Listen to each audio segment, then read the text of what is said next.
Hi, everyone. Well, we are about to dive into the videos for the emotional state.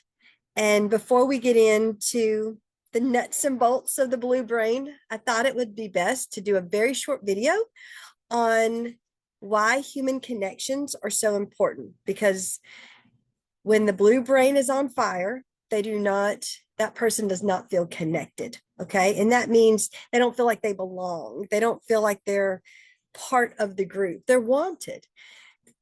Now, we just got done with the survival state, the red brain, which is focused on safety.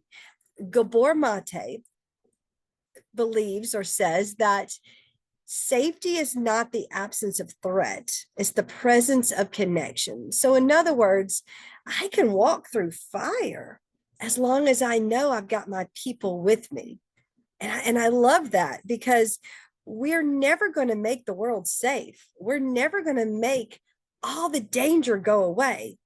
But through supportive relationships, we can create that safety. And I think that's where we have to look at where human connections are so important in helping children move through their challenging behaviors and also just helping each other become the best versions of ourselves. So I am a huge fan of also Bruce Perry. And Bruce Perry speaks a lot of trauma, but also the power of those human connections. And one of my favorite quotes he has is, people, not programs, change people. The impact of change lies in the power of the connection, of the relationship. And I think that is where our teachers can really understand that when you look at all the strategies, when you look at all the thousands of resource books that guarantee you success, and in my years of working with teachers, in my years of supporting teachers and understanding children with behaviors and looking at them through that neuroscience lens, what I have really found is that you are the strategy, the teacher, the relationship, the amount that adult pours into that student is what determines the outcome. And I truly do believe that. But let's even take it a little bit. Let's go back a little bit. Imagine you have a child that is in a home that doesn't speak a lot of words. So the child is learning to speak, but hears fewer words. That child is still going to learn to speak. They may not be as fluent. They may not have as big of a vocabulary as another child who hears more words, but they're going to learn to speak. We can take that same child, right, and give them limited opportunities in relationships. They're still going to develop social skills, but they may be less mature. They may be more self-absorbed. They may be more reactive, but they're going to develop social skills because the brain is going to develop in the context in which it adapts. Okay. And that's where relationships at school can become the foundation for these kids moving forward. So, as you're moving your classroom forward, as you're moving your school forward, remember the humans are the strategy. The humans are what changes the outcomes. And if you want more information, I mean, all you have to do is search Bruce Perry, Gabor Mate, Stephen Porges.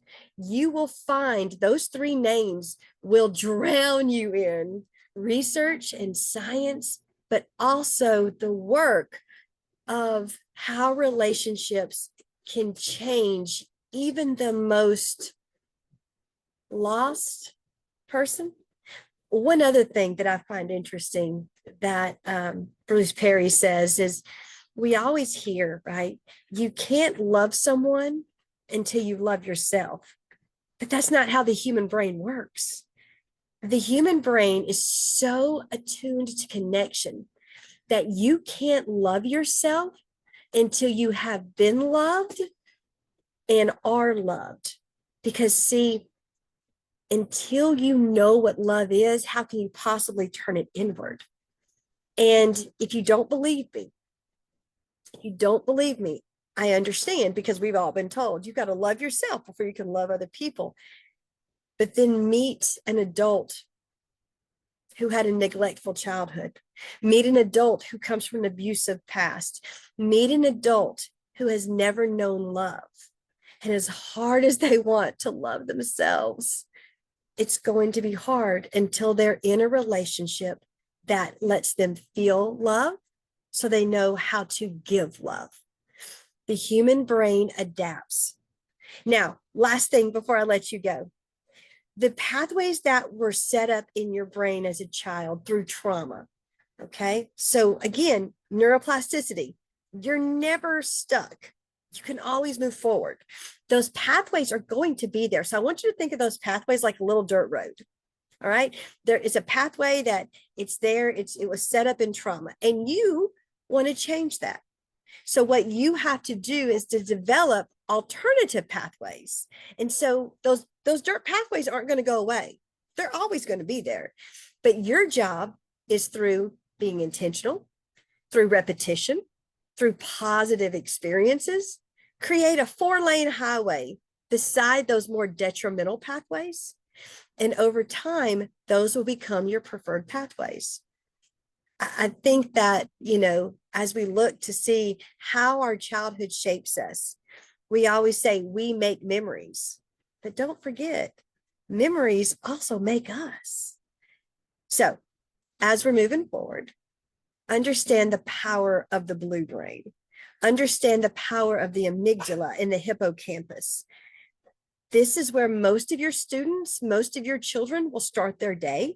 They're looking for eye contact, touch, playful, present. They're looking for that connection because humans are in a constant, delicate balance. They're seeking safety and they're seeking connection.